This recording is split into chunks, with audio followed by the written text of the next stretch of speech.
सवाल लिखिए एक, electrostatic and gravitational force between two identical charges.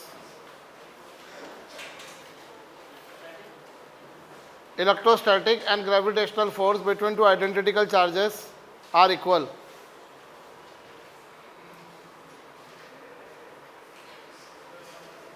Electrostatic and gravitational force between two identical charges are equal. Are equal.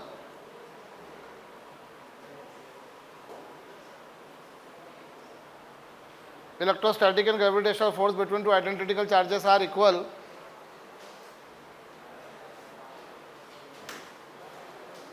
Determine their specific charges. Determine their specific charges.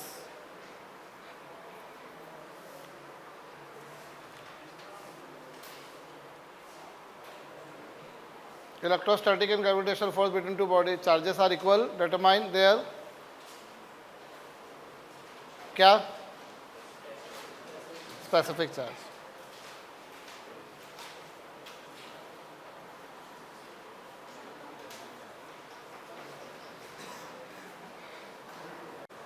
क्या कहा तुमसे? कोई दो identical charges हैं, identical मतलब दोनों के charges क्या हैं? सेम। जैसे ये चार्ज Q और ये भी Q, इन दोनों के बीच में डिस्टेंस कितनी मान लेता हूँ R, तो इनके बीच में लगने वाला इलेक्ट्रोस्टैटिक फोर्स कितना होगा? इलेक्ट्रोस्टैटिक फोर्स होगा 1/4 पाई एप्सिलॉन नॉट इंटू क्या Q1 Q2 अपॉन क्या R स्क्वायर। ये इलेक्ट्रोस्टैटिक फोर्स है। And what about gravitational force between them? Gravitational force जो होगा वो capital G M1 M2 upon क्या। अभी ये दोनों फोर्सेस क्या है? इक्वल है।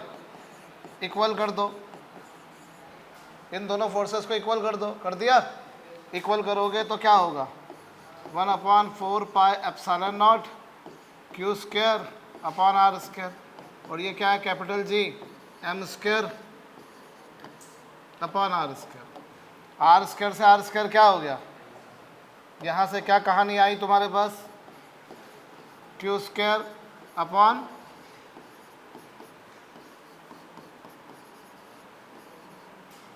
ठीक।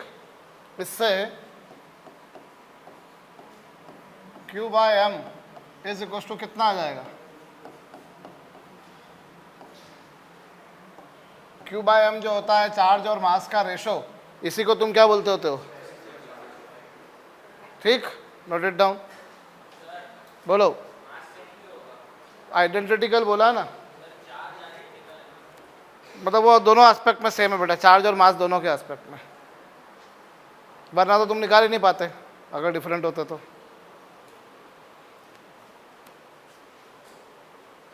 ठीक है,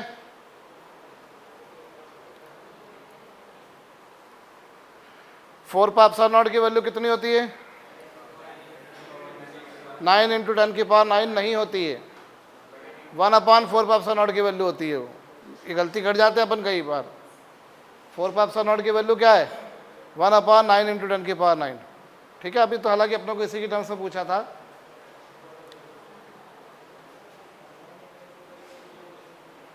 कर चुके?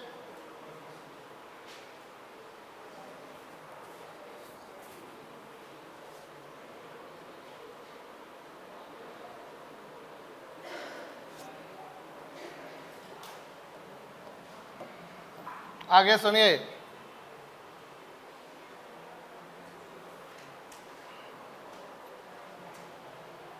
कर लिया है? तो ये चार्ज और मास का रेशो, इसी को क्या बोलते होते हैं हम लोग?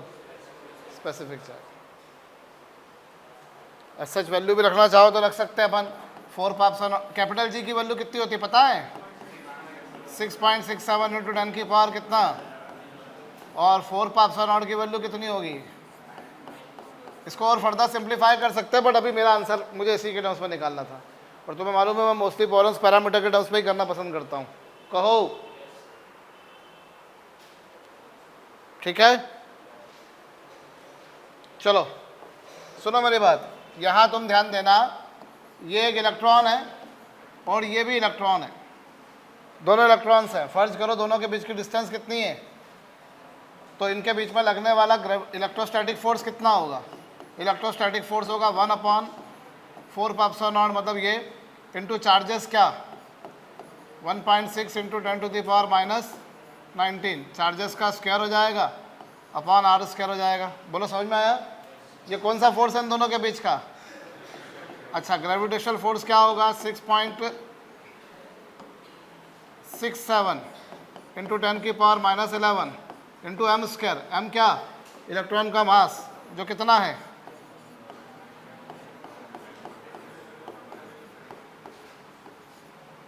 Upon R square. क्या करा मैंने, कुछ समझ में आया?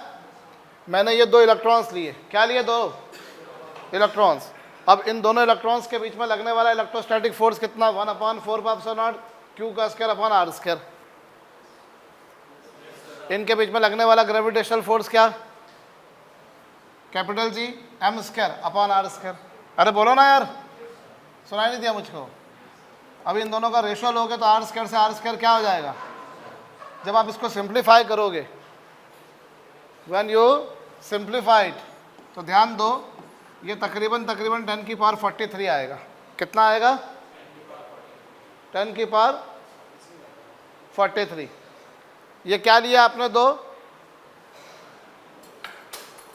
क्या लिया आपने? दो इलेक्ट्रॉन्स लिए, और इन दोनों इलेक्ट्रॉन्स के बीच में कौन सा फोर्स लिया? ये कौन सा फोर्स है? सुनाई नहीं दिया मुझको? और ये क्या लिया दोनों के बीच? तो इन दोनों का रेशियो निकाला। ठीक है, तो वो ये आया। अब ऐसे ही ध्यान दो, अगर मैं एक इलेक्ट्रॉन लूँ, यदि मैंने एक क्या लिया और एक क्या लिया, सुनाई नहीं दिया? प्रोटॉन, और इनके इलेक्ट्रोस्टैटिक और ग्रेविटेशनल फोर्स का रेशियो निकालो। अभी किन का रेशियो निकाला मैंने? इलेक्ट्रॉन के इलेक्ट्रोस्टैटिक और ग्रेविटेशनल फोर्स। ठीक है, अब क्या करूं मैं? इलेक्ट्रॉन के बीच में पहले, इलेक्ट्रॉन और प्रोटॉन के बीच में पहले कौन सा फोर्स लिया? इलेक्ट्रोस्टैटिक फोर्स कैसे निकलेगा? 1/4πε0 इसका चार्ज इंटू इसका चार्ज अपॉन डिस्टेंस का स्क्वायर। ग्रेविटेशनल फोर्स क्या होगा? कैपिटल जी इंटू इसका मास अपॉन डिस्टेंस का स्क्वायर। बोलो होगा या नहीं?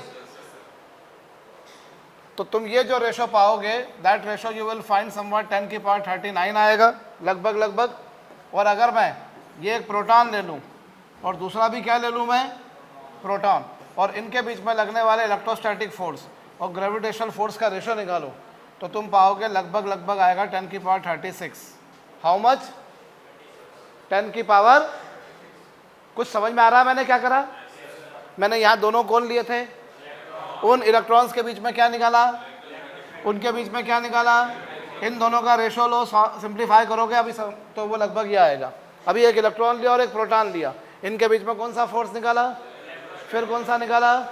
इसका रेशो कितना आया? और अब अगर मैंने क्या करे, दोनों कौन सा फोर्स निकाला? बाद में उनका रेशो निकाला।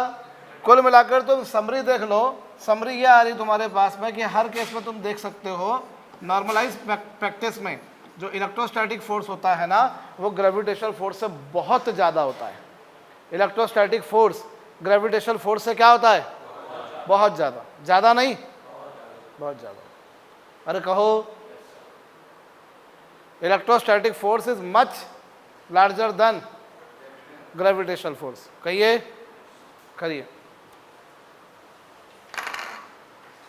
कर लिया भैया? तो नॉर्मलाइज मैनर में, रेगुलर प्रैक्टिस में जो इलेक्ट्रोस्टैटिक फोर्स होता है वो ग्रेविटेशनल फोर्स से क्या होता है? बहुत ज़्यादा होता है। कहिए, एक सवाल लिखिए।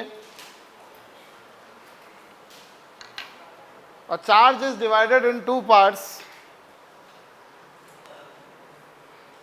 A charge is divided in two parts such that force between them is maximum. A charge is divided in two parts such that force between them is maximum. A charge is divided in two parts such that force between them is maximum. determine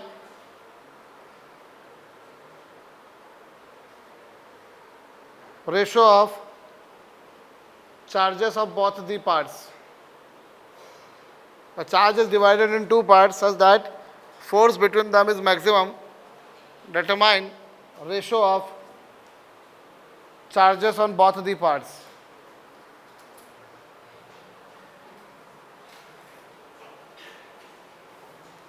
सुनो बेटा, मैं करा रहा हूं। कोई charge है जिसको तुमने क्या करा, दो पार्ट्स में ब्रेक कर दिया।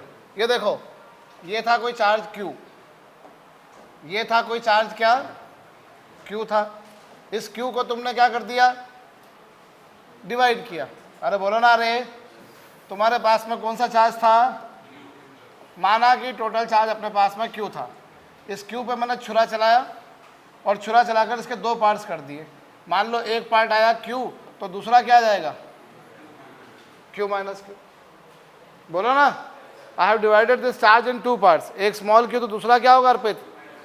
अब तुम्हारे पास क्या कहानी आई, ये पार्ट है Q, तो ये पार्ट क्या होगा, Q माइनस Q।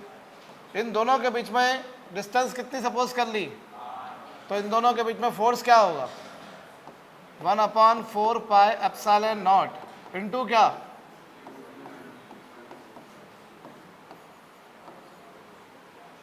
ये है।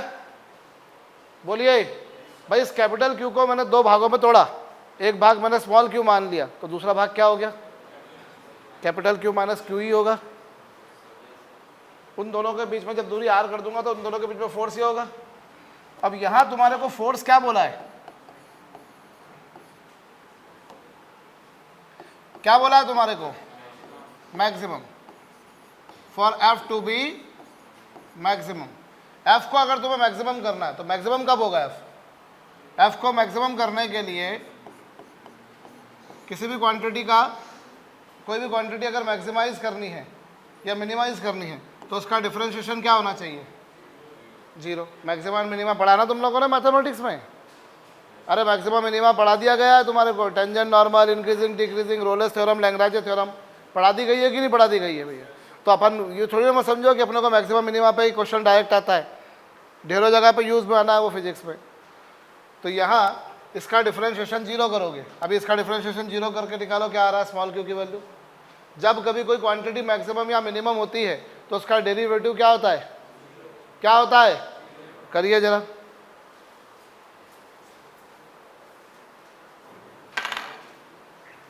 क्या आ रहा है, इसका डिफरेंशिएशन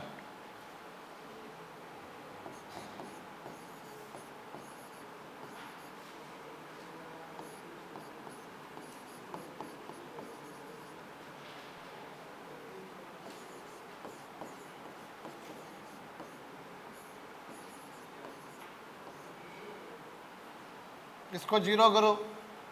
अब यहाँ किसके रिस्पेक्ट में डिफरेंशिएशन कर रहे हो, तो ये सब तो तुम बाहर ले आओ, कांस्टेंट है जो जो चीज़ें, 1/4 पाई एप्सिलॉन नॉट बाहर आ गया, R स्क्वायर भी बाहर आ गया, और बचा क्या, इस Q का अंदर मल्टीप्लाई करो तो QQ माइनस क्या, ये आएगा। अब यहाँ पर इससे कहानी क्या आई, ये तो पूरा जीरो हो गया, इसका डिफरेंशिएशन क्या होगा, स्मॉल Q के रिस्पेक्ट में स्मॉल Q का 1 हो गया, और ये कितना, इससे क्या आ गया, Q बराबर कितना आ गया, तो क्या आ गया, स्मॉल Q की वैल्यू कितनी आ गई, Q/2। स्मॉल Q की वैल्यू कितनी आई भाई, सिंपल डिफरेंशिएशन करा इसका अपन ने। जब भी कभी कोई क्वांटिटी मैक्सिमम या मिनिमम होती है तो उसका डेरिवेटिव, उसका डिफरेंशिएशन, उसका अवकलज गुणांक कितना हो जाता है, 0 हो जाता है। तो डिफरेंशिएशन को जीरो करो। यहाँ वेरिएबल कौन है, स्मॉल Q, वेरिएबल कौन है, स्मॉल Q। कैसे मालूम पड़ा स्मॉल Q, क्योंकि तुम स्मॉल Q की वैल्यू को ही तुमको बताना है। तुम समझो भाई, कैपिटल Q टोटल चार्ज था, उसके दो टुकड़े कर रहे हो तुम। मान लो 100 गुलाम चार्ज था, तो 100 गुलाम के दो टुकड़े कैसे हो सकते हैं, 1 और 99, 2 और 98, 7.5 और 92.75, 92.5, ऐसे करना है। अब कौन से दो टुकड़े करूँ कि उनके बीच में लगने वाला फोर्स जो हो वो क्या हो, ऐसे कौन से दो टुकड़े करूं कि उनके बीच में लगने वाला फोर्स क्या हो, मैक्सिमम। तो एफ को मैक्सिमम करने के लिए इसका डिफरेंशिएशन को 0 करोगे, जो जो कांस्टेंट था उसे बाहर कर दिया। अब तुम स्मॉल क्यू के रिस्पेक्ट में करो तो कैपिटल क्यू कांस्टेंट है, स्मॉल क्यू का 1 और क्यू स्क्वायर का कितना, क्यू कितना। तो जरा मुझे एनर्जी चाहिए, मुर्दा लोगों को नहीं पढ़ा रहा हूं मैं। स्मॉल क्यू स्क्वायर की वैल्यू आ गई, तो इसका डिफरेंशिएशन ये आ गया। तो इससे सॉल्व करा तो क्यू की वैल्यू कितनी आ गई, ये तुम्हारे पास क्या आ गया, ठीक। तो ये एक पहला पार्ट है। तो दूसरा पार्ट क्या होगा, पहले पार्ट का चार्ज इतना, तो दूसरे पार्ट का चार्ज कितना,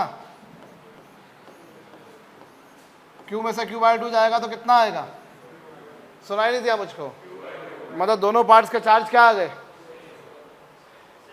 क्या आ गए, क्या आ गए, Q/2 बोलो, ठीक है। तुमसे क्या पूछा है यहाँ पर, दोनों का रेशो, तो रेशो क्या होगा, रेशो क्या होगा, ये भी Q/2, रेशो कितना आ रहा है, 1 आ रहा है, ठीक। कर लीजिए, कर चुके। अब इसको, अरे करा क्यों नहीं करा यार, तो जवाब क्यों नहीं देते हो तुम लोग, करा कि नहीं। अब यहां पर इसको 2-3 तरीके से समझ सकते हो तुम। पहला तरीका, भाई अगर जैसे तुमने 2 पार्ट्स करे थे, एक मान लो Q1 और एक Q2, तो उन दोनों के बीच में लगने वाला फोर्स मैक्सिमम कब होगा, जब वो दोनों पार्ट्स के चार्जेस क्या होंगे, सेम आ रहे हैं और किसके बराबर आ रहे हैं। तो इस पर 2-3 तरह से प्रश्न बन सकते हैं कि भाई दोनों पार्ट्स के चार्ज क्या होंगे, तो दोनों के Q/2, उन दोनों का रेशो क्या होगा, तो वो तुमने निकाला। अच्छा, उन दोनों में से किसी एक का ओरिजिनल चार्ज के साथ में रेशो निकाले तो वो क्या होगा, कितना होगा, उन दोनों में से किसी एक चार्ज का ओरिजिनल चार्ज के साथ में रेशो निकालोगे, प्रांजल क्या आएगा, 1:2। भाई दोनों में से कोई एक चार्ज तुमने लिया और उसका ओरिजिनल चार्ज से रेशो निकालोगे तो वो कितना आएगा। तो प्रश्न किसी भी लैंग्वेज में आ सकता है इनमें से, ठीक है। तो यहाँ समरी समझ लो कि एक चार्ज के मैं जब 2 बराबर टुकड़े करूंगा, एक चार्ज के जब मैं क्या करूंगा, तो उन दोनों के बीच में लगने वाला फोर्स क्या होगा, मैक्सिमम होगा, ठीक है। उन दोनों चार्जेस का रेशो क्या होगा, 1:1। उन दोनों में से किसी भी एक चार्ज का ओरिजिनल चार्ज के साथ में रेशो क्या आएगा, ठीक। ये भी लिख लो फटाफट, जल्दी, फास्ट।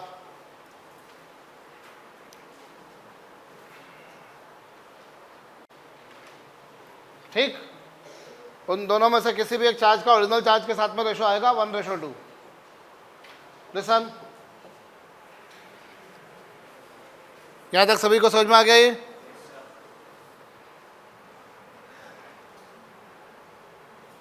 चलो एक सवाल करिएगा भैया, यहाँ ये एक चार्ज है 10 माइक्रोकूलम, ये एक चार्ज है -20 माइक्रोकूलम और ये एक चार्ज है 40 माइक्रोकूलम, ठीक है। इन दोनों के बीच की डिस्टेंस है 50 सेंटीमीटर और इन दोनों के बीच की डिस्टेंस है चलो 1 मीटर। हमें क्या करना है, हमें लेफ्ट वाले चार्ज पर फोर्स निकालना है। किस पर फोर्स निकालना है, लिसन, सबसे पहले वाले चार्ज पर फोर्स निकालना है। पहला है 10 माइक्रोकूलम, दूसरा -20 माइक्रोकूलम और तीसरा क्या है, मुझे किस पर फोर्स निकालना है। मैं एक सवाल करके बता रहा हूँ, दूसरा तुम करोगे, सुनो, इधर ध्यान दे लो। तुम्हें पहले वाले चार्ज पर फोर्स निकालना है। सबसे पहली बात मुझे बताओ, पहले वाले चार्ज पर कौन कौन सा चार्ज फोर्स लगाएगा, पहले चार्ज पे कौन कौन फोर्स लगाएगा, दूसरा भी और तीसरा भी। तो चलो पहले पे दूसरा कितना लगाएगा वो निकालो। दूसरा कितना लगाएगा, 1/4πε0 Q1 Q2, Q1 Q2, Q कितना 10, Q2 कितना 20 और ये माइक्रो है, तो माइक्रो का मतलब क्या होता है 10⁻⁻6। माइक्रो का मतलब क्या होता है 10⁻⁻6 और इन दोनों के बीच की डिस्टेंस कितनी इतना फोर्स आ गया। बोलो समझ में आया मैंने क्या करा? भाई तुमको पहले चार्ज पर फोर्स निकालना है, किसके कारण निकाला तुमने? पहले चार्ज पर फोर्स निकालना है किसके कारण? दूसरे ने कितना लगाया? 1/4πε0 Q1 Q2 इंटू डिस्टेंस का स्क्वायर अपॉन डिस्टेंस का स्क्वायर। और ये 10⁻⁻⁶ कहाँ से आया? कुछ समझ में आया? क्योंकि दोनों चार्जेस काय में है? माइक्रो में। 1 माइक्रो का मतलब होता है 10⁻⁻⁶। बोलो, तो यह आ गया। ये पहले चार्ज पर दूसरे के कारण फोर्स निकाला, फिर पहले पर तीसरे के कारण। अब पहले पर तीसरा कितना लगाएगा? Q1 Q2 डिस्टेंस ये माइक्रो का स्क्वायर 40 और डिस्टेंस कितनी? तो पहले चार्ज पे दूसरे चार्ज ने कितना फोर्स लगाया और पहले चार्ज पर तीसरे चार्ज ने कितना फोर्स लगाया? अरे बोलो, पहले चार्ज पे दूसरे ने कितना लगाया और पहले पे तीसरे ने कितना लगाया? क्या ये समझ में आया सभी को? पहले पे दूसरे ने कितना लगाया और पहले पे तीसरे ने कितना लगाया? क्या ये समझ में आया? आ गया सर। ये कहानी समझ में आई कि नहीं आई? भाई तुमसे कौन से चार्ज पे फोर्स पूछा है? तो पहले चार्ज पे फोर्स कैसे निकालोगे? भाई दूसरे ने कितना लगाया सर वो निकालो, तीसरे ने कितना लगाया वो निकालो। अब बात आती है, force is not a scalar quantity की अपन ने वैल्यू निकाल दी। फोर्स यहाँ पर कौन सी क्वांटिटी है? फोर्स यहाँ पर क्या? फोर्स वेक्टर क्वांटिटी है कुल मिलाकर। तो डायरेक्शन में निकालनी, और फोर्स की डायरेक्शन निकालने के लिए क्या काम करोगे समझ लो। फोर्स की डायरेक्शन निकालने के लिए क्या काम करोगे? जिसके कारण फोर्स निकाल रहे हो, मेरे शब्दों पर ध्यान देना, जिसके कारण फोर्स निकाल रहे हो उस पर बैठकर, जिसके कारण फोर्स निकाल रहे हो उस पर बैठकर उसे देखो जिस पर निकाल रहे हो। क्या बोला राणा मैंने? जिसके कारण फोर्स निकाल रहे हो उस पर बैठो और उसे देखो जिस पर फोर्स निकाल रहे हो। तुमने 20 के कारण 10 पे निकाल रहे हो, 20 पर बैठ के 10 को देखो, 20 पर बैठकर 10 को देखो। 20 क्या करेगा? 10 को अट्रैक्ट करेगा कि रिपेल करेगा? अट्रैक्ट करेगा, खींचेगा। तो 20 पर बैठकर 10 को देखोगे तो बोलेगा आजा इधर आजा भैया, मैं नेगेटिव तू पॉजिटिव, इधर आजा, इधर खींचेगा। डायरेक्शन क्या होगी? राइट में। बोलो, 20 पर बैठकर 10 को देखो, 20 ने 10 को अपने पास बुलाना है, ठीक है। अब तुमने 40 के कारण निकाल रहे हो, तो 40 पर बैठकर 10 को देखो। 40 ने 10 को क्या करना है? अट्रैक्ट करना है कि रिपेल करना है? रिपेल करना है। कुछ समझ में आया मैंने क्या करा? पार्डन? लेफ्ट रहेगा।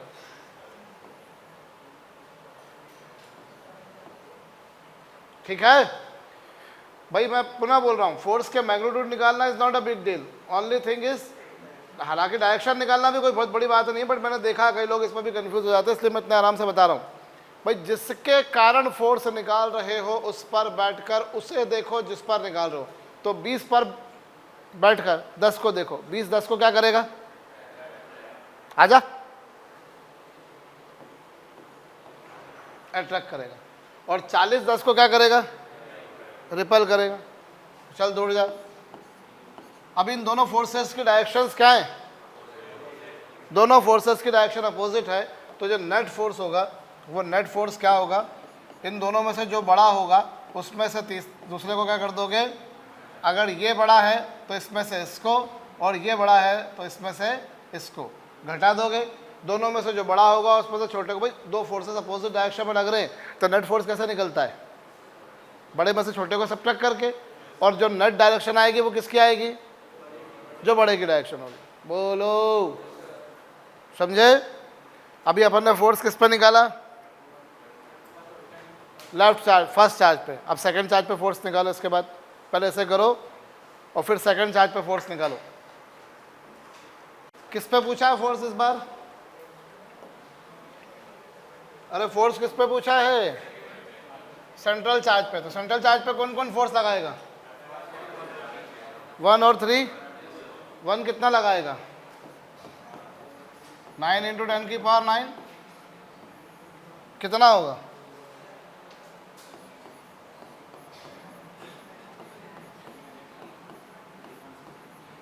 डिस्टेंस का स्क्वायर,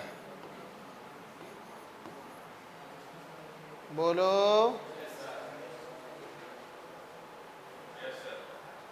और फिर किस पर? 3 कितना लगाएगा? कितना?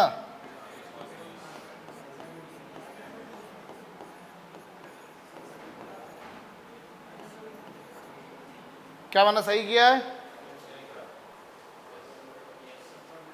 अभी डायरेक्शन की बात आती है, डायरेक्शन कैसी आएगी? चलो दुर्गेश पहले वाले की बताओ, F1 का डायरेक्शन।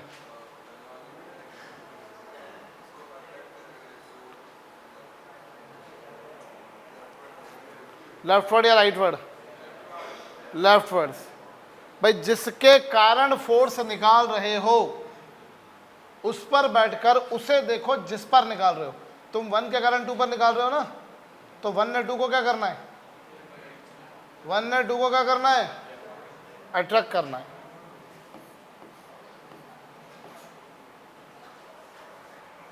वन पर बैठकर 2 को देखो, 1 ने 2 को क्या करना है?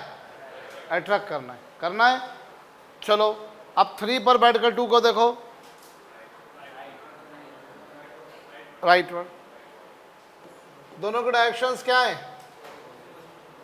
सुनाई कम पड़ता है मेरे को, तो क्या करेंगे हम? माइनस, बड़े में से छोटे को, जो बड़ा होगा उसमें से माइनस कर देंगे।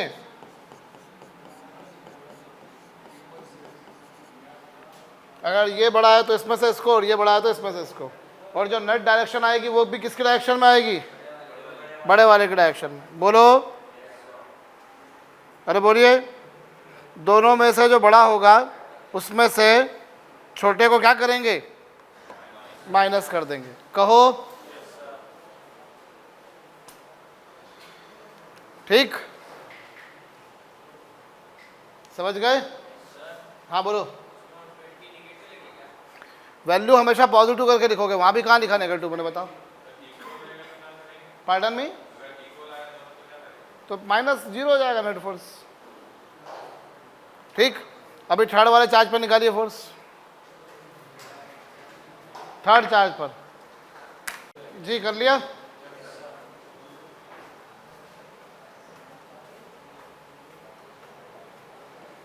तीसरे वाले पर निकाला। अभी तीसरे वाले पे कौन कौन लगाएगा फोर्स? पहला कितना लगाएगा?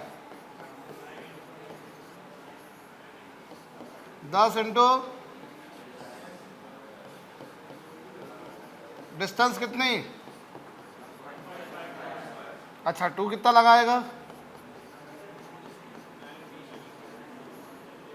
डिस्टेंस कितनी? ये चार्ज कितना?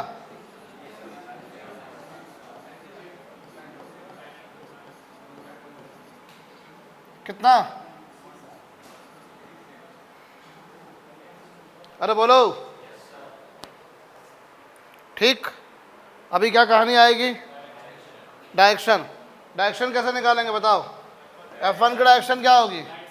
राइट। इस पर बैठकर उसे देखोगे, रिपल करेगा, और इस पर बैठकर देखोगे, दोनों में से जो बड़ा होगा उसमें से छोटे को सब्ट्रैक्ट करोगे, नेट बड़े के डायरेक्शन में आ जाएगा। कहो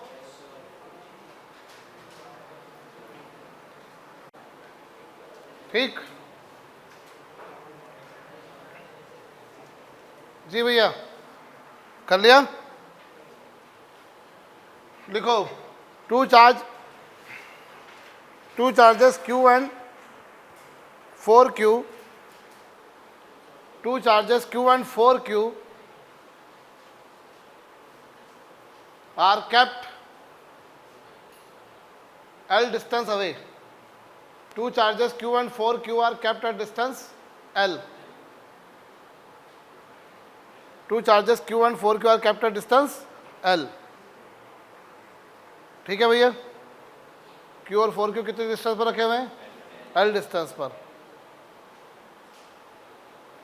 Two charges Q and 4Q are kept at distance L. Where should we keep a third charge? Where should we keep a third charge so that it remains in equilibrium? Where should we keep a third charge so that it remains in equilibrium?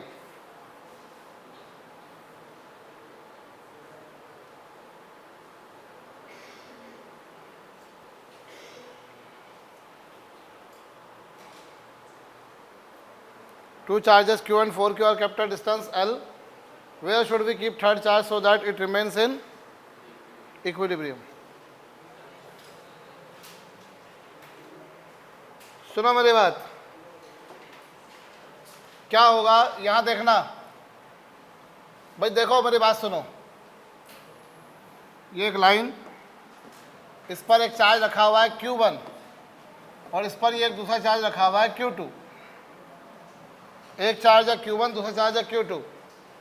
एक मैं तीसरे charge को कहाँ रखूं कि वो equilibrium में रहे? इक्विलिब्रियम में रहे मतलब उस पर नेट फोर्स जीरो रहे। इक्विलिब्रियम का मतलब होता है उस पर लगने वाला नेट फोर्स कितना। अब उस पर नेट फोर्स जीरो कब होगा, पहले तो ये दिमाग लगाओ।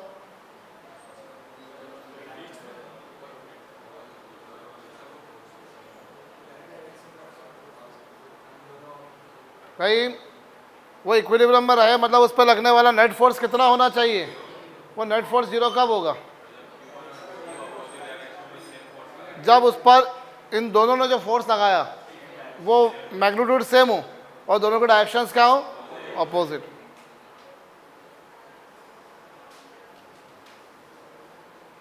इक्विलिब्रियम का मतलब क्या है आदित्यानंद? लगने वाला नेट फोर्स कितना होना चाहिए? जीरो।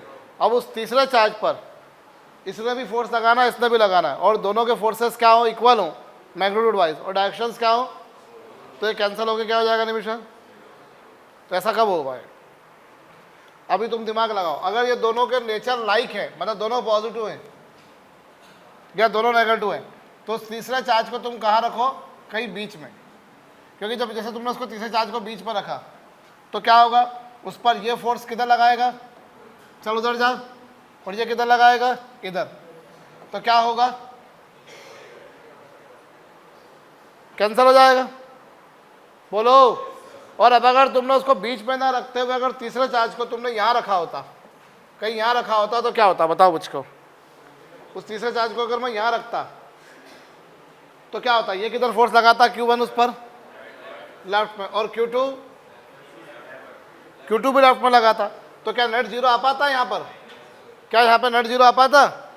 क्योंकि दोनों एक ही डायरेक्शन में लगा रहे थे, तो वहाँ तो उन दोनों का फोर्सेस का क्या हो जाएगा? एडिशन हो जाएगा। तो यहाँ तो इक्विलिब्रियम नहीं आ सकता था, कहाँ आएगा? तो ये ध्यान दो, अगर लाइक चार्जेस हैं मतलब दोनों पॉजिटिव हैं या फिर दोनों नेगेटिव हैं, तो इक्विलिब्रियम कहाँ आएगा? उनके बीच में। अब अगर ध्यान देना, अब अगर यही कहानी ऐसी होती कि ये तुम्हारे पास में मान लो ये Q1 है, ये माइनस Q2 है, दोनों अपोजिट है, और तीसरे चार्ज को मैंने यहाँ रखा, तो मुझे बताओ क्या होगा? ये किधर फोर्स लगाएगा? Q1 और Q2। भाई ये इस पर बैठ के देखोगे तो दूर जा, ये बैठ के देखोगे तो दूर जा, पास आ। तो यहाँ नेट जीरो आ पाएगा क्या? नहीं आ पाएगा। नहीं आ पाएगा ना? हाँ। अब अगर तुमने यहाँ रखा तो ये क्या बोलेगा उसको? Q1 क्या बोलेगा? दूर जा। बोलो। और Q2 क्या बोलेगा? पास आ। तो यहाँ दोनों की डायरेक्शन अपोजिट है, तो ये कैंसिल हो पाएंगी? हो पाएंगी? तो क्या कहानी आएगी? यहाँ पॉसिबल है और यहाँ पॉसिबल। तो कुल मिलाकर ध्यान देना, अगर दोनों चार्जेस लाइक हैं, कैसे हैं, तो इक्विलिब्रियम कहाँ आएगा? उनके। और अगर दोनों चार्जेस कैसे हैं? अनलाइक, तो इक्विलिब्रियम कहाँ आएगा? ठीक है। अगर दोनों चार्जेस लाइक है तो इक्विलिब्रियम कहाँ आएगा? बीच में। और अगर अनलाइक है तो इक्विलिब्रियम कहाँ आएगा? साइड में। बोलो, करिए। हाँ जी।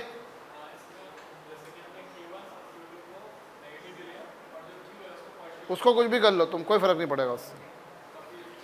लाइक चार्जेस के इक्विलिब्रियम कहाँ आएगा? बीच में। और अनलाइक चार्जेस के कहाँ आएगा? साइड में। और भी बता दूं, अनलाइक, और हमेशा जब भी आएगा वो जो दोनों में से जिसका चार्ज मैग्नीट्यूड कम होगा, दोनों में से जिसका मैग्नीट्यूड क्या होगा? इक्विलिब्रियम वाला पॉइंट हमेशा उसके ज़्यादा क्लोज होगा। इक्विलिब्रियम ज़्यादा किसके क्लोज होगा?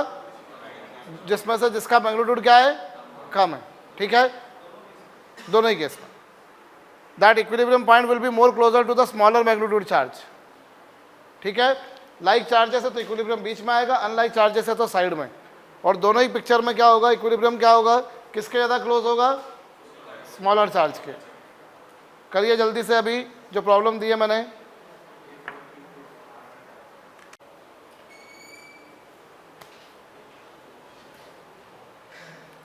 लाइक चार्जेस के कहाँ आता है?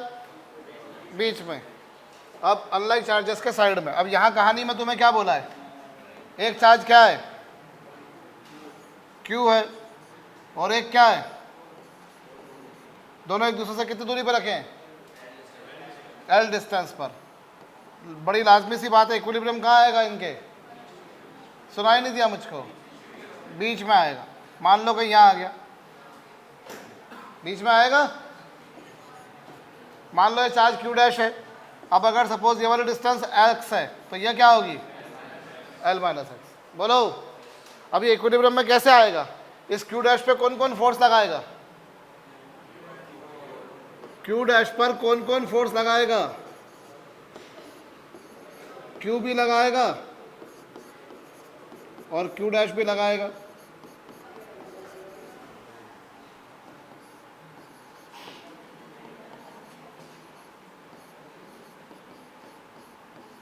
और दोनों फोर्सेस की वैल्यू क्या होनी चाहिए?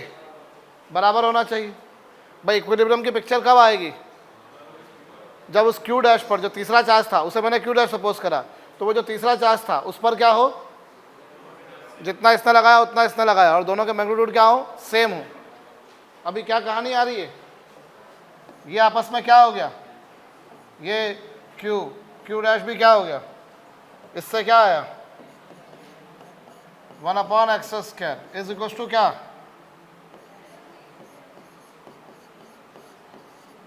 स्क्वायर रूट लो।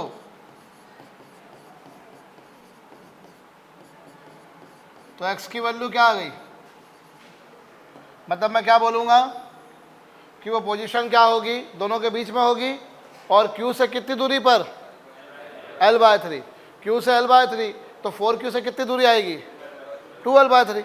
भाई L में से L/3, ये अगर L/3 है अरे तो ये कितना हो जाएगा? ये अगर L/3 तो वो 2L/3 होगा कि नहीं होगा? कहो।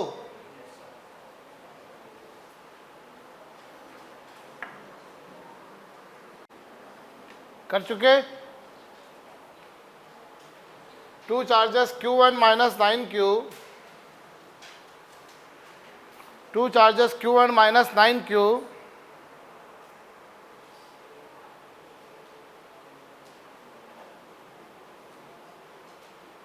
two charges Q1 minus 9Q are kept at distance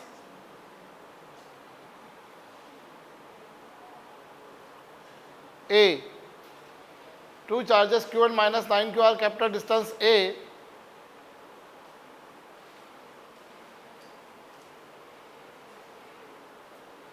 Two charges Q1 minus 9Q are kept at distance A. Determine position and value of third charge. Determine position and value of third charge. Two charges Q1 minus 9Q are kept at distance A. Determine value and position of third charge so that system remains in equilibrium. एक Q और दूसरा क्या है? -9Q. आपको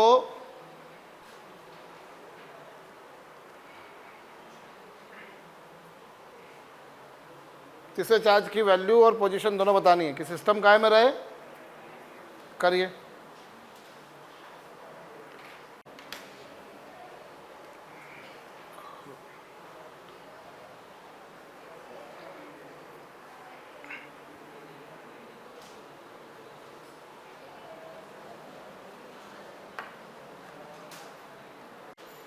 हाँ जी, हो गया।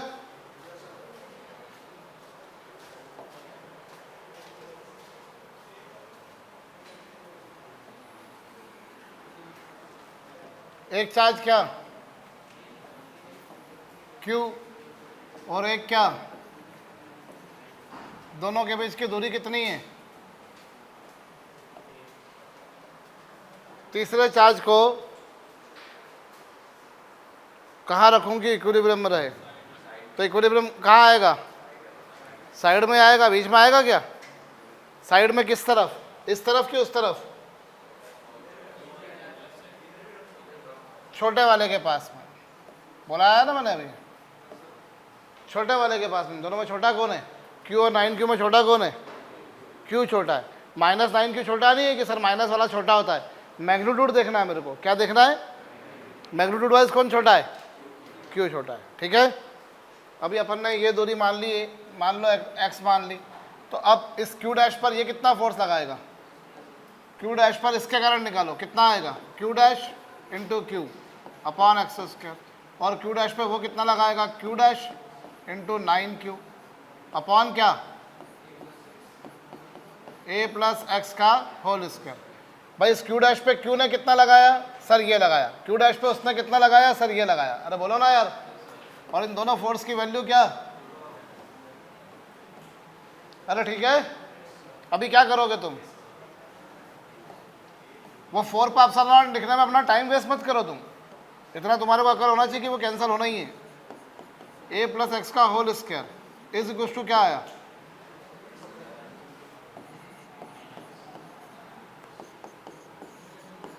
तो a plus X is equal to 3x,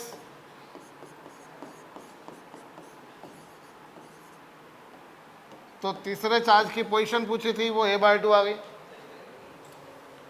अरे बोलो, क्या बोलेंगे हम? Q से कितनी दूरी पर? a/2। लिसन, अब इस प्रॉब्लम में क्या बोला मालूम है? तीसरा चार्ज, पिछली प्रॉब्लम और इस प्रॉब्लम में अंतर है। क्या अंतर है? पिछली प्रॉब्लम में वो जो तीसरा चार्ज था वो इक्विलिब्रियम में था। पिछली प्रॉब्लम में कौन इक्विलिब्रियम में था? तीसरा चार्ज। इस बार केवल वही इक्विलिब्रियम में नहीं है, पूरा सिस्टम इक्विलिब्रियम में। पढ़ो ध्यान से, पूरा सिस्टम इक्विलिब्रियम में मतलब क्या? पिछली बार कौन इक्विलिब्रियम में था? तीसरा चार्ज। और इस बार कौन इक्विलिब्रियम में? तीनों इक्विलिब्रियम में। कहो, करो। अभी अपन ने केवल तीसरे को इक्विलिब्रियम में किया है। पिछली प्रॉब्लम इस प्रॉब्लम में अंतर समझ में आया क्या है? इन प्रीवियस प्रॉब्लम केवल वो तीसरा चार्ज मुझे बोला था आरिश इक्विलिब्रियम में। इस बार कौन इक्विलिब्रियम में? तो अभी तुमने तीसरे को इक्विलिब्रियम में करके उसकी पोजीशन निकाल दी। अब इन दोनों में से किसी एक को इक्विलिब्रियम में करके उसकी वैल्यू निकालो। अभी तुमने तीसरे चार्ज को इक्विलिब्रियम में किया था। किसको इक्विलिब्रियम में किया था? तीसरे चार्ज, उसको Q डैश को। ऐसे अब किसको इक्विलिब्रियम में कर लो? तुम चाहो तो इस Q को इक्विलिब्रियम में करो। अब Q पे कौन कौन फोर्स लगाएगा? Q पे Q डैश लगाएगा, कितना? और Q पे कौन लगाएगा? भाई Q पे किसने लगाया रे? Q डैश में। और Q पे कौन लगा रहा है? 9Q। कितना लगा रहा है? इन दोनों को क्या कर दोगे?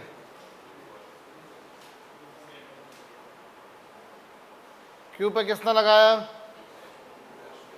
Q डैश ने। कितना लगाया? अपॉन डिस्टेंस का स्क्वायर। डिस्टेंस तुम पहले फाइंड आउट कर चुके हो। फिर Q पे किसने लगाया? 9Q ने। इक्वल करो, सॉल्व करो, क्या है आंसर? 9Q upon 4। ठीक। तीसरा चार्ज क्या आ गया?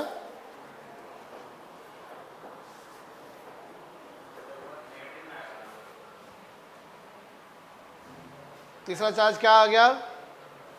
9Q/4। ये लिखोगे अर्पित, ध्यान दो, तो ये गलत रहेगा। मालूम है क्या करना पड़ेगा?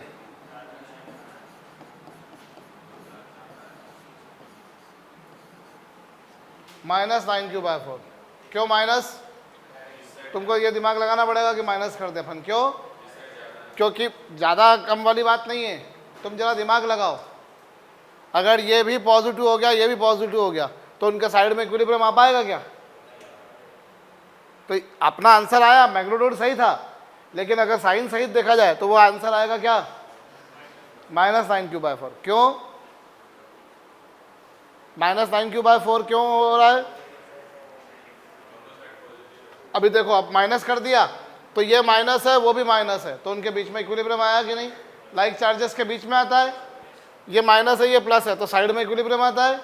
ये माइनस है, ये प्लस है, तो साइड में इक्विलिब्रियम आता है। बोलो हुआ कि नहीं? ये अपने को खोपड़ी लगानी पड़ेगी कि मैं उसे क्या करूं, क्यों माइनस करूं? क्योंकि ये माइनस और वो माइनस लाइक के बीच में आएगा, माइनस प्लस साइड में आएगा। समझ में आई बात?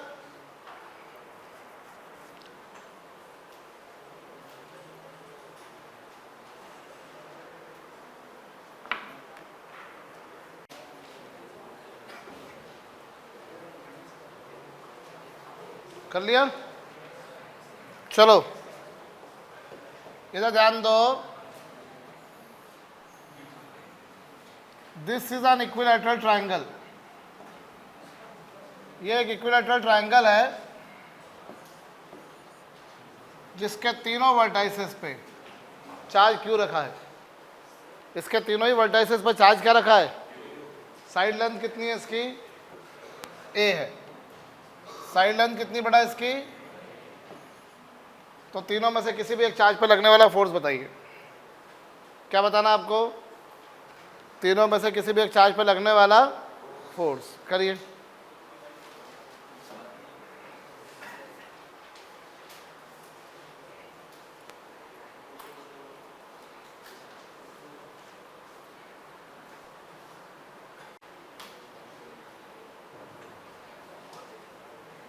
जी देखो, तीनों में से किसी भी एक चार्ज पे फोर्स निकालना है, तो आप इन चार्जेस को नंबर दे दो, 1, 2 और 3। अब इन पर कौन कौन फोर्स लगाएंगे? भाई अपन किसी भी एक पर निकाल लो। चलो 1 पर निकालते हैं। 1 पर कौन कौन लगाएगा? 1 पे कौन कौन लगाएगा? 2 और 3 लगाएंगे। तो 2 कितना लगाएगा? Q1 Q2 वो 1/4 तो अपन बाद में लिखते रहेंगे आराम से। बोलो ना भाई, 1 पे कौन लगाएगा? 1 पे 2 लगाएगा, Q1 Q2 अपॉन डिस्टेंस का स्क्वायर। और 1 पे 3 लगाएगा, वो भी इतना ही लगेगा। 1 पर 2 ने लगाया इतना, 1 पे 3 ने लगाया इतना। दोनों क्या है? इक्वल है। अभी क्या होगा? 1 पर 2 ने कितना लगाया? Q1 Q2 अपॉन डिस्टेंस का स्क्वायर। 1 पे 3 ने कितना लगाया? Q1 Q2 अपॉन, अरे बोलो, अब बात काय की आती है? डायरेक्शन की।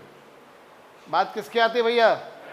डायरेक्शन निकालो। तो 1 पर 2 ने क्या डायरेक्शन आएगी? 1 पर 2 ने, भाई आप फोर्स तो निकाल दिया, 1 पे 2 ने कितना लगा रहा है सर? इतना। 1 पे 3 ने कितना लगा रहा है? इतना। लेकिन फोर्स कौन सी क्वांटिटी है बेटा? तो डायरेक्शन निकालो। डायरेक्शन कैसे निकालोगे? इस पर बैठकर उसे देखो, डायरेक्शन क्या आएगी? इस पर बैठकर उसे देखो, क्या आएगी डायरेक्शन? ये आएगी? अरे आएगी कि नहीं? और उस पर यहां पे बैठ के उसको देखो, डायरेक्शन क्या आएगी?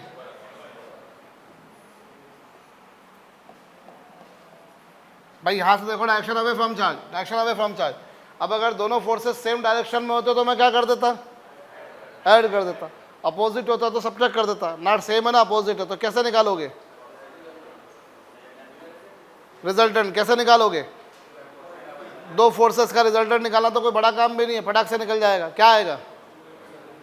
दो फोर्सेस का रिजल्टेंट कैसे निकलता है? Under the root of P square plus P Q square plus 2pq cos theta. वैसे मैं ये भी नहीं करूँगा, मुझे बताया था सर ने कि अगर दोनों फोर्सेस सेम मैग्नीट्यूड के हों तो बेटा फटाफट कर दियो, R is equal to 2p cos theta by 2। बस, तो 2 और p की वैल्यू कितनी है, वो 4 पाप और लिखते रहना आप आराम से। एंगल कितना बन रहा है दोनों के बीच, 60 डिग्री बन रहा है कि नहीं बन रहा है?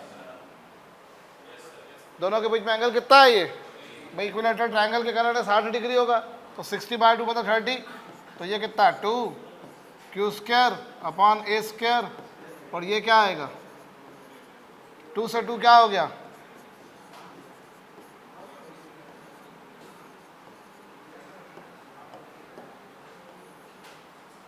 कहो समझ गए, कर लीजिए।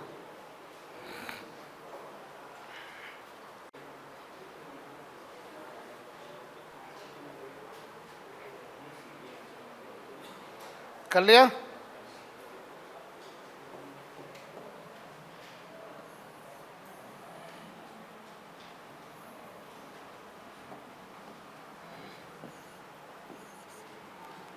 ये Q, ये माइनस Q और ये Q। चलो ये ऊपर वाले चार्ज पे फोर्स निकालो। किस पर निकालोगे? हो जाओ शुरू।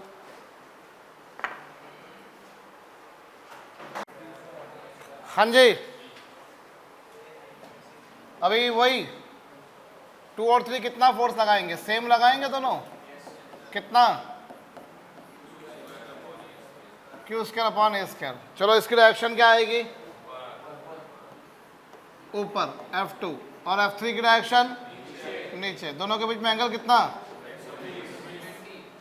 120, क्यों? क्योंकि पूरी लाइन पर एंगल 180 का होता है, 180 में से ये कितना है, तो बचा कितना, तो रिजल्टेंट निकालने का तरीका तुम्हारे पास में ये भी है और ये भी है, और मैं इन दोनों में से कोई तरीका भी नहीं अपनाते हुए डायरेक्ट लिख दूंगा सर F की वैल्यू यही आएगी, रिजल्टेंट फोर्स यही आएगा। क्यों? क्योंकि सर ने पढ़ाया था बेटा कि जब कभी दो इक्वल मैग्नीट्यूड के फोर्स 120 डिग्री के एंगल पे काम करते हैं तो रिजल्टेंट उनके बराबर ही होता है। नहीं आया समझ में? ठीक है,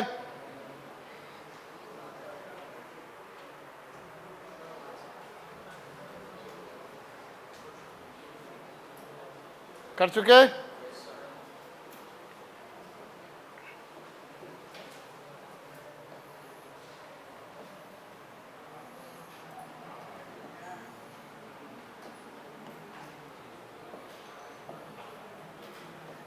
सारे एक जैसे चार्ज है,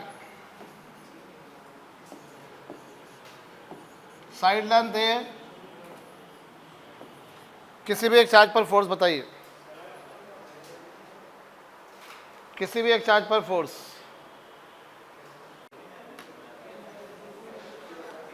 किसी भी एक चार्ज पर फोर्स निकाल लो।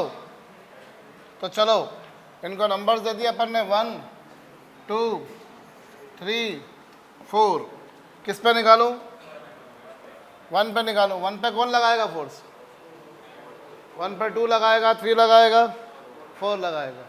चलो 2 कितना लगाएगा,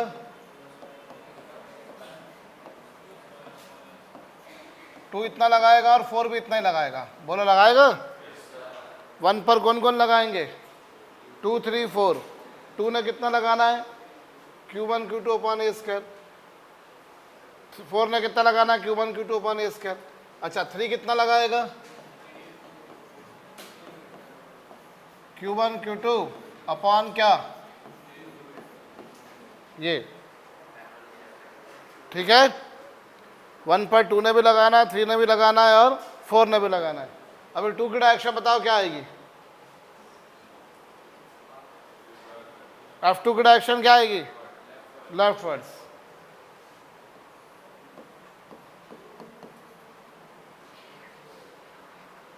डायरेक्शन क्या आई, फिर 4 की डायरेक्शन क्या आएगी, अपवर्ड, और 3 की डायरेक्शन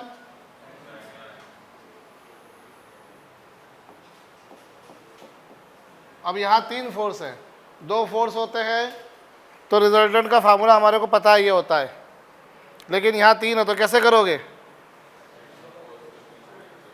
3 है तो कैसे करोगे, 2 होते तो रिजल्टेंट फार्मूला से कर लिया, 3 हो तो क्या करेंगे, रिजल्टेंट निकालेंगे। कैसे, इनको रिजॉल्व करेंगे, तीनों को x के अलॉन्ग रिजॉल्व करेंगे, तीनों को y के अलॉन्ग रिजॉल्व। बोलो, तीनों को x के अलॉन्ग और तीनों को वो कर लो आप। तो समेशन एफ एक्स कैसे निकलेगा? F2 तो पूरा का पूरा ही x के अलॉन्ग है, और F3 को रिजॉल्व करोगे तो वो कितना आएगा? एंगल कितना बन रहा है ये? 45, तो ये cos 45, और F4 पूरी की पूरी तरह से y के अलॉन्ग लग रहा है, तो उसका x कंपोनेंट कितना आ जाना है? तो ये x आ गया। अच्छा, Fy क्या होगा? Fy ये पूरी तरह से x के अलॉन्ग लगा, F3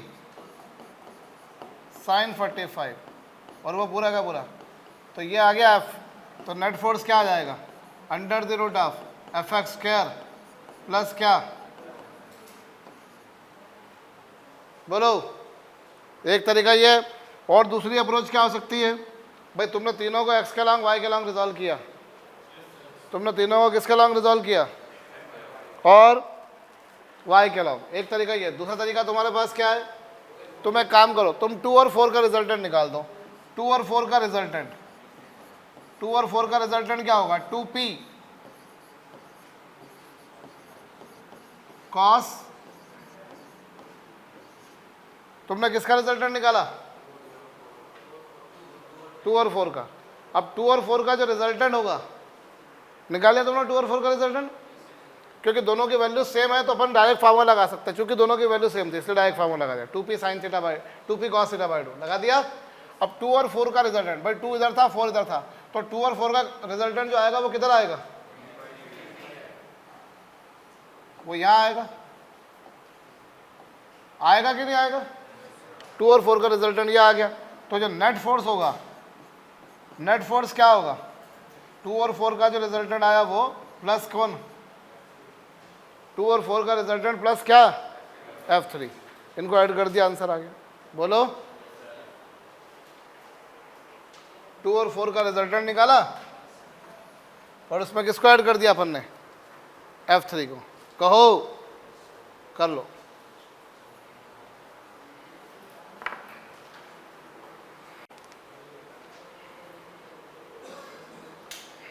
कर चुके?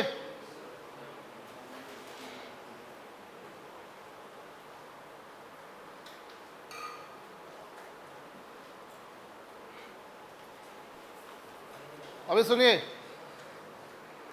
अभी कूलम्स लॉ की अपन ने कल प्रॉपर्टीज लिखी थी, तो एक प्रॉपर्टी स्मॉल लिख लेना कि जो कोलम्बियन फोर्स या इलेक्ट्रोस्टैटिक फोर्स होता है ना, एक प्रॉपर्टी छूट गई थी इसमें। कोलम्बियन फोर्स या इलेक्ट्रोस्टैटिक फोर्स जो है, that is not a universal force. जैसे तुम ना न्यूटन्स लॉ ऑफ ग्रेविटेशन जो था, जो तुमने पढ़ा, तो न्यूटन्स लॉ ऑफ ग्रेविटेशन को क्या बोलते हो तुम? Universal law of gravitation. लेकिन जो इलेक्ट्रोस्टैटिक फोर्स है या जो कूलम्स लॉ है, that is not universal force. क्यों मालूम? क्योंकि दो चार्जेस के बीच में जो फोर्स है वो उनके बीच के मीडियम पर डिपेंड करता है। किस पर डिपेंड करता है? मीडियम पर। दो चार्जेस के बीच का फोर्स उनके बीच के मीडियम पर डिपेंड करता है। ग्रेविटेशन में क्या होता है? दो मासेस के बीच का जो फोर्स होता है वो उनके बीच के मीडियम पर डिपेंड करता है क्या? नहीं करता। ये करता है इसीलिए, ठीक है? तो वहाँ लिख लेना जरूर से तुम लोग कि Coulomb's law is not universal law as force between two bodies, between two charges.